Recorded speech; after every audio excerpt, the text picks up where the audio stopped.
안녕하세요. 오늘도 좋은 날입니다. 오늘은 주제가 각종 우리가 겪는 난치병 그리고 코비드-19 지금 전 세계적으로 다시 또 재유행을 해서 아주 심각한 상황입니다만 이 코로나 바이러스 어떻게 대처할 것인가 이런 주제로 함께 나누도록 하겠습니다. 부제로 코로나 바이러스 전염병을 극복하고 각종 난치병을 극복하는 그런 예방법입니다. 지난번에도 잠깐 말씀 나눴지만 코로나는 그 바이러스의 모양이 꽃처럼 생겼다 해서 코로나, 라틴어 쪽으로 나온 그런 의미인데 꽃처럼 생긴 바이러스다 해서 코로나 바이러스. 코비드-19은 2019년도 12월에 중국 우한에서 출발해서 바이러스가 확진되고 발생했다고 해서 코비드-19으로 이렇게 코로나 바이러스 디지즈, 코비드에 19를 붙여서 이름을 붙였습니다. 지금 최근에 한국 현황은 4월 마지막 주까지 이렇게 보면 확진자가 11만 9,898명, 사망자는 약 1,800여 명. 중국은 우리보다 조금 많은 확진자 수 한 만여 명 많게 나옵니다. 사망자 수는 우리보다 좀 더 많죠. 그리고 캘리포니아는 확진자가 37만여 명, 그리고 사망자 수는 6만여 명으로 나왔습니다. 미국 전체로는 3,200만 확진이 됐고 사망자는 58만 명 이상입니다. 그리고 전 세계적인 현황으로는 1억 4,500만, 800만, 그리고 사망자 수는 312만 명. 그래서 전반적으로 치명률은 치사율하고 비슷하죠. 중국은 약 1.8%, 그리고 캘리포니아도 미국도 전체적으로 1.7%, 전 세계로는 2.1% 정도가 나오고 있습니다. 이러한 통계는 사실 여러 가지 다른 그 바이러스나 또는 다른 호흡기 감염으로 위기를 맞았던 그것과 대조해 볼 만한데요. 지금까지 바이러스는 200여 종이 발견됐다고 하고요. 그 중에 감기 바이러스는 주로 라이노스 바이러스, 리노 바이러스로 약 80%까지 점유하고 있습니다. 그런데 코로나 바이러스는 말씀드린 대로 모양이 꽃다발처럼 생겨서 붙여진 이름이고 기본적으로는 호흡기 증후군입니다. 특별히 SARS나 MERS, SARS는 Severe Acute Respiratory Syndrome 해서 급성 중증 호흡기 증후군, 거의 비슷한 또 다른 코로나 이름이 MERS인데 Middle East, 중동 Respiratory Syndrome 해서 호흡기 증후군. 다들 2003년, 2012년 유행을 잠깐 하다가 바로 잡혀서 다행이었죠. 그때 이 질병들의 치명률이 좀 높았습니다. 10%, 그리고 메르스는 19%, 아주 높은 그런 치사율이었는데요. 대부분의 독감 바이러스로는 치명률이 0.1% 정도 나온다고 합니다. 그런데 비해서 폐렴은 치명률이 약 3%, 그리고 코로나 바이러스는 지금 2.4%까지 지금 나오고 있습니다. 이 코로나 바이러스가 사실 치사율은 그렇게 높지 않은데 온 세계가 지금 몸살을 앓고 또 위협을 느끼는 것은 무증상 감염자가 많아서 자기도 모르게 다니면서 전파하기 때문에 그렇다는 거죠.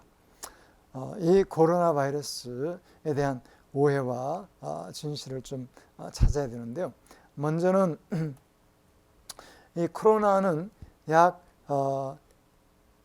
3, 4일 정도의 잠복기를 가집니다.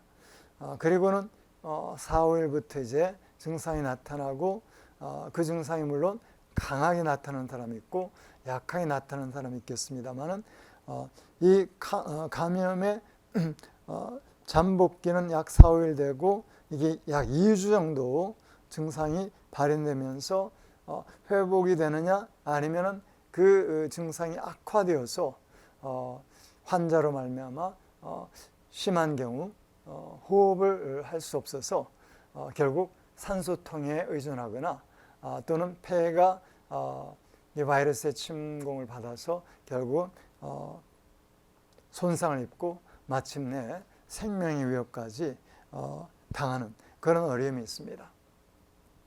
그런 가운데서 사실은 이 코로나 바이러스는 잘만 반응을 하면, 잘만 우리가 대처를 하면 그렇게 위협적이지 않은 그런 질병으로 판명이 납니다.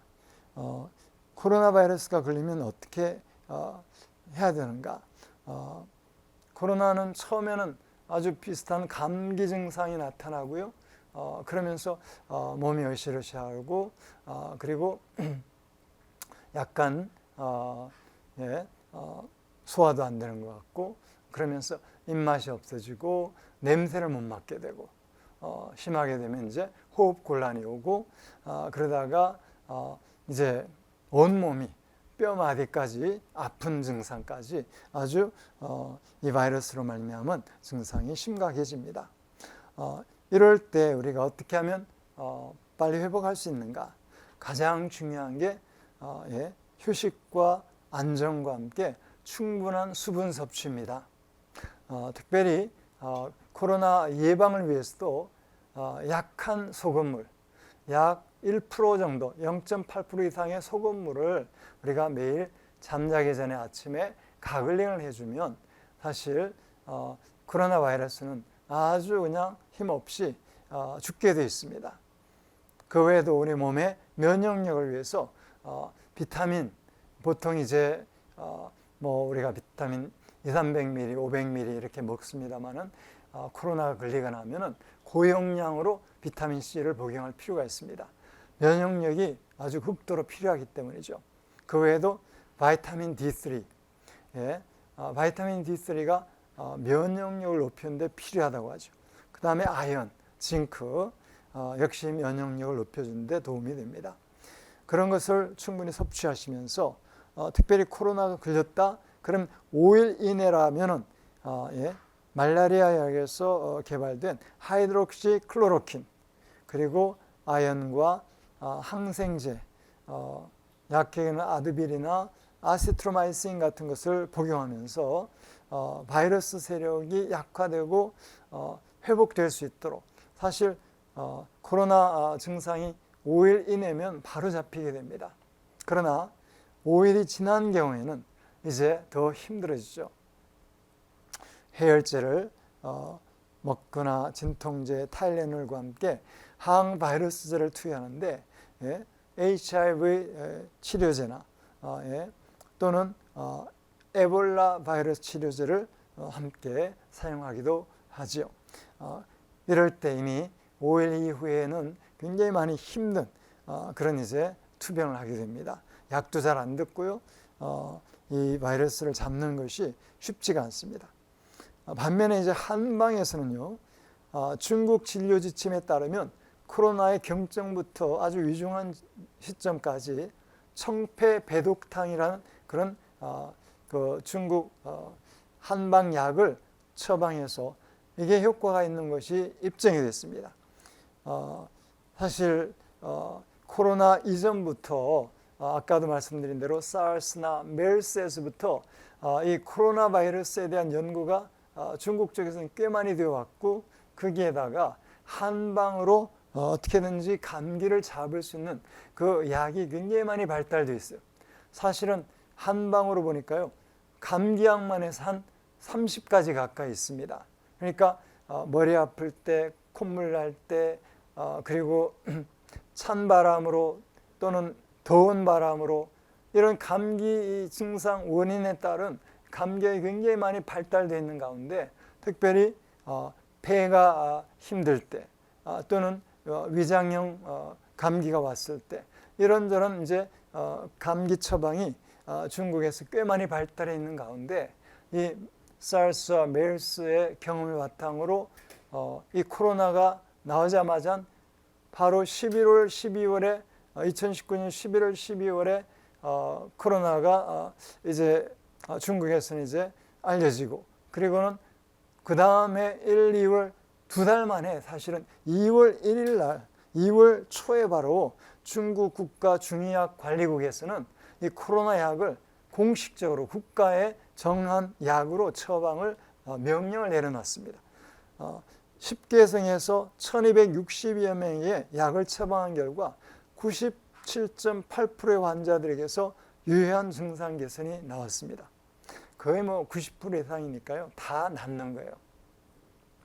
그래서 중국 국가중의약에서 전문적으로 뿌리고, 또 우리 한국에서도 이 중국하고 좀 가까이 있는 입장도 있고, 또 한국 한방이 많이 발달하다 보니까 중국의 소식을 들으면서 바로 한국에서는 7개 한방 제약사, CY, 옴니허브, 세럼제약, 거린 명품제약, 함소와, 옥천당, CK 등 7개 한약 회사들이 함께 공동으로 3억을 투자해서 3억 원어치 재료를 구입하고 약을 만들기 시작해서 특별히 코로나로 말미암아 힘들어하는 환자들에게 나이 드신 분들 중심으로 처방을 내리고 그것을 다 무료 공급을 하기로 했습니다. 그 덕분에 거의 7,000명 정도 무료 공급이 이루어졌다고 들었습니다. 그 덕분에 한국도 이 코로나로 말미암은 코로나 확진자까지는 많았지만 사망자 거의 없이 이렇게 통제될 수가 있었던 것이죠. 최근에 몽고와 우즈베키스탄 등 또 동남아 국가들에서도 이 코로나 약을 한국에 요청하고 해서 지원하고 있다고 보도를 들었습니다. 이 청패배독탕은 5가지 한방 약들을 종합한 거예요. 이뇨제, 또 소화촉진제, 그 다음에 열을 없애주는 그런 청열제, 폐와 기관지를 보호해주는 그런 청패탕이라는 기본 방에다가 인후염, 그 다음에 비장, 위장, 간장, 신장의 힘을 북돋워 줄 수 있는 그런 약들을 함께 개발해서 약 21가지 생약들을 넣어서 그것으로 말미암아 약을 만들어서 참 많은 사람들에게 도움을 주었습니다. 저도 개인적으로 주위에 있는 분들 코로나 걸렸다고 해서 아주 가까운 가족들 가운데서도 있었고요. 아주 젊은 친구들도 코로나 때문에 힘들어할 때는 정말 위기 상황을 느꼈습니다. 그런데 한 12명 정도 제가 직접 만든 약으로 처방을 했는데 다 나았어요. 그리고 제가 또 아는 이제 선교사님들이나 멀리 계신 분들도 이 약에 도움을 받아서 회복이 됐다는 이야기도 듣습니다. 자, 코로나 예방책은 한마디로 면역력을 높여주는 것입니다. 면역력이란 우리 몸 안에서 또는 밖에서 들어오는 여러 가지 미세먼지, 곰팡이, 세균, 바이러스 같은 병원성 미생물이나 활성산소로 말미암아 우리 몸에 염증이나 암이 발생하는데, 이런 것들을 대처하고 그것으로부터 보호하는 인체 방어 시스템이 바로 면역 시스템입니다. 넓은 의미로는 병원균, 독소, 유해물질 같은 외부인자뿐 아니라 알레르기를 유발하는 바이러스 또는 비정상적으로 정식하는 암세포를 포함한 건강을 해치는 모든 위험 요소에 대해서 인체를 보호하고 질병으로 진행되지 않도록 하는 방어력이 바로 면역력이라는 거죠. 이것은 창조주께서 허락하신 우리 몸의 건강, 곧 항상성을 유지하기 위한 자연스러운 회복력이라고 볼 수 있습니다. 문제는 나이가 들면서 면역력 체계가 약해져서 세균 인식이나 대처 능력이 떨어져서 건강에 어려움이 생기기 쉽다는 것입니다. 심지어 이 암의 문제는 뭐 현대의 가장 치명적인 그리고 난치병으로 우리가 알고 있는데 이 항암의 가장 효과적인 방법 가운데도 면역 항암제가 지금 제3세대의 항암의 치료 방법으로 소개가 되고 있습니다.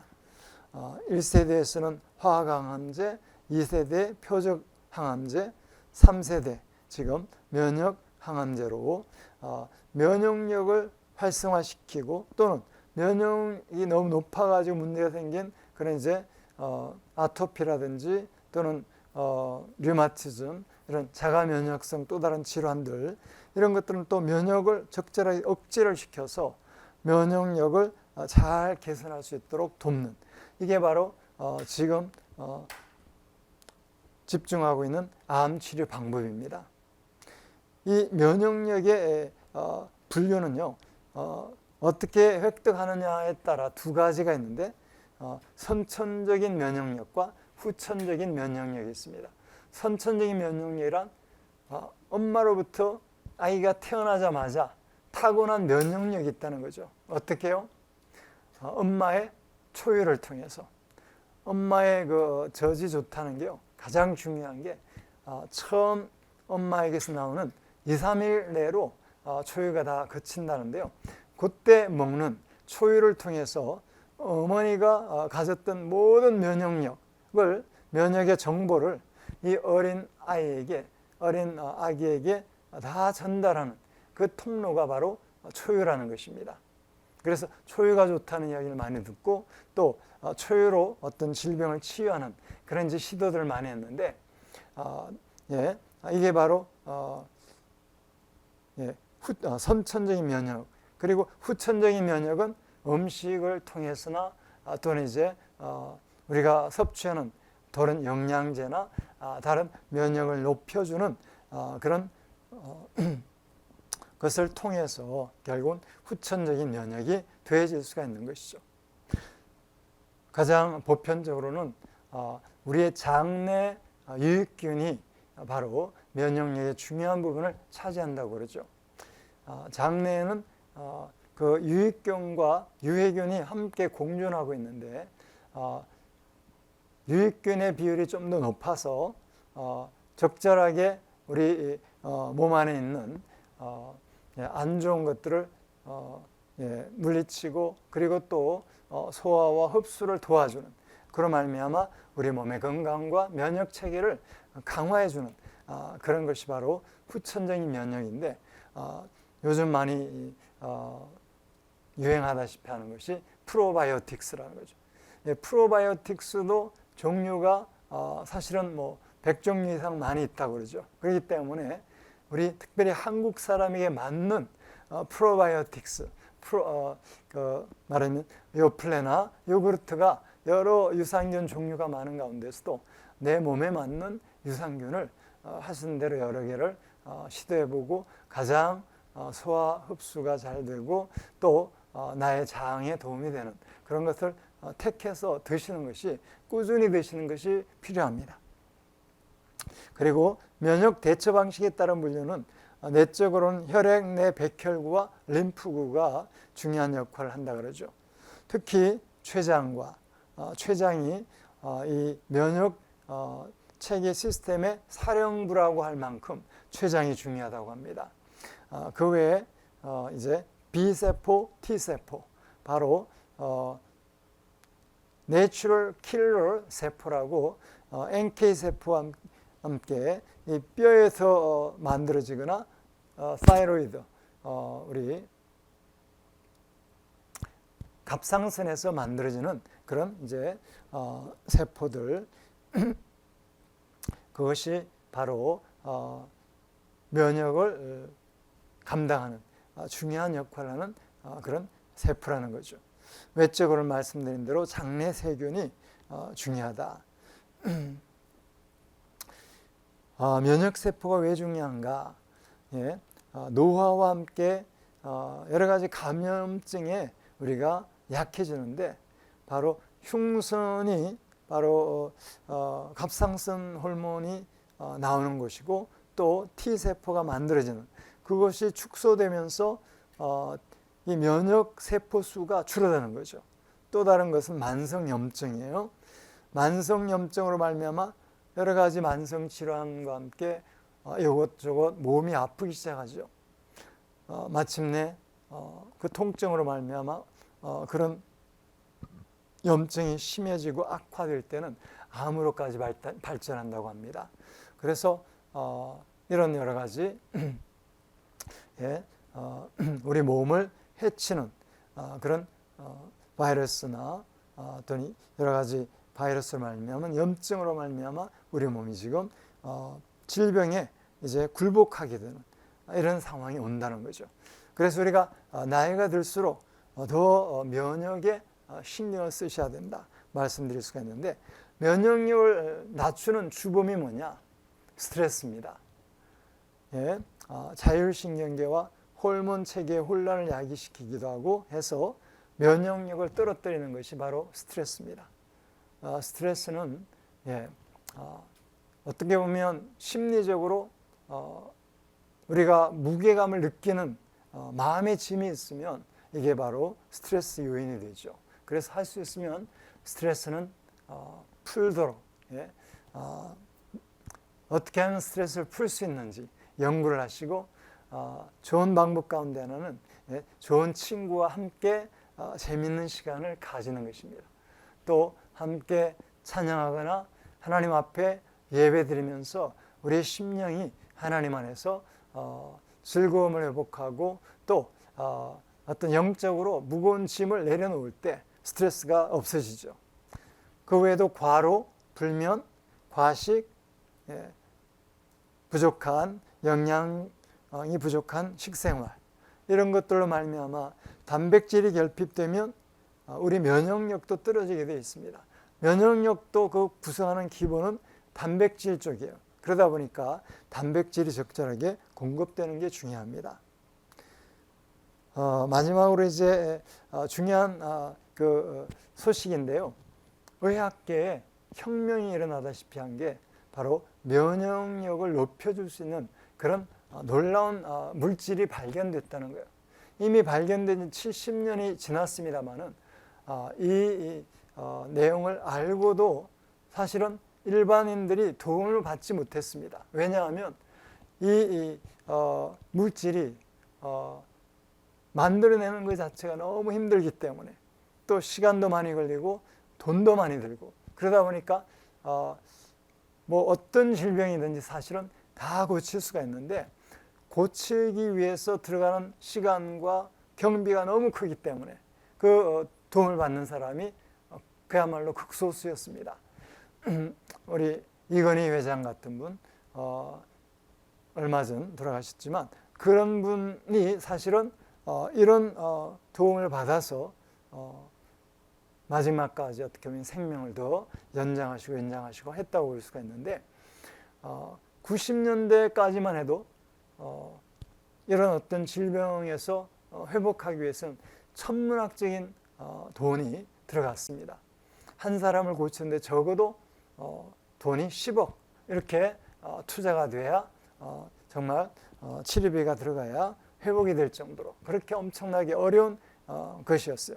그런데 1990 한 4, 5년 지나면서 나노공법이 개발되고 나노공법을 의학적으로 같이 이렇게 협력해서 응용함으로 말미암아 예전 같으면 1g을 지금은 10억 분의 1g으로 쪼갤 수 있는 기술과 함께 10억 분의 1g의 효과나 1g의 효과나 거의 똑같다는 그런 이제 결과를 발견하고서는 이제 아주 싼 값에 전 세계 사람들이 먹을 수 있는 그런 지금 영양제로 이렇게 보급이 되기 시작했습니다.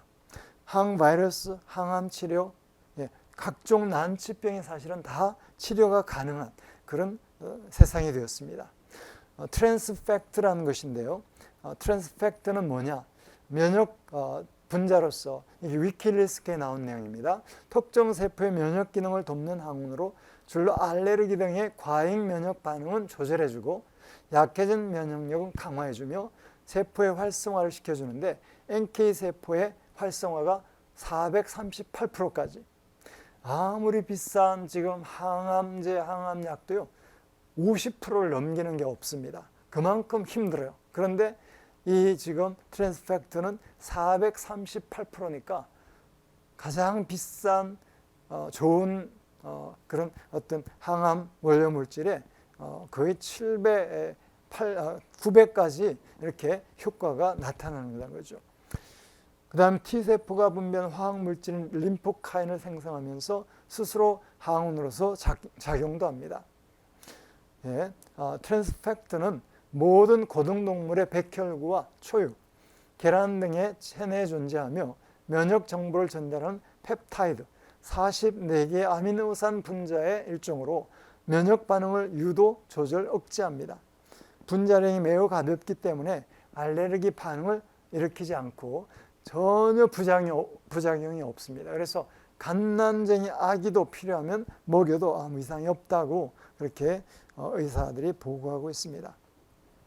트랜스팩트의 효능은 어떤 것인지, 어린이들의 대상포진 및 백혈병 등 면역 저하로 인한 질병, 그리고 최근에 많이 부각되고 있는 알레르기 등의 자가 면역 질환에 도움을 줄 수 있다.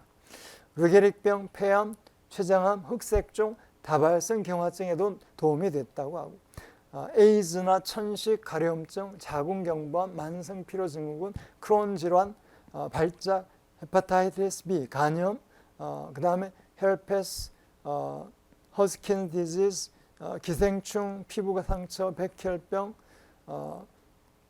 균상, 식육종, 후두암, 고람, 전립선암, 류마티성 관절염, 유전병, 알츠하이머, 자폐증, 당뇨, 불임 등 거의 모든 질병이 다 사실은 바로 해당이 되는 게 우리 몸에 있는 면역 체계를 사실 강화해 주기 때문에 그렇습니다.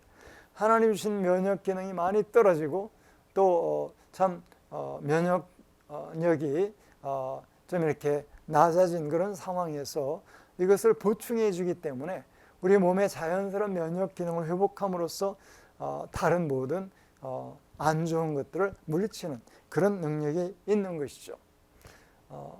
제가 듣기로는 저희 가까운 집사님이었는데 그 가족분이 췌장암 말기가 진단이 돼서 3개월밖에 살지 못한다. 그런 가운데 트랜스팩트 제품을 전달해서 3개월 후에 병원에 갔더니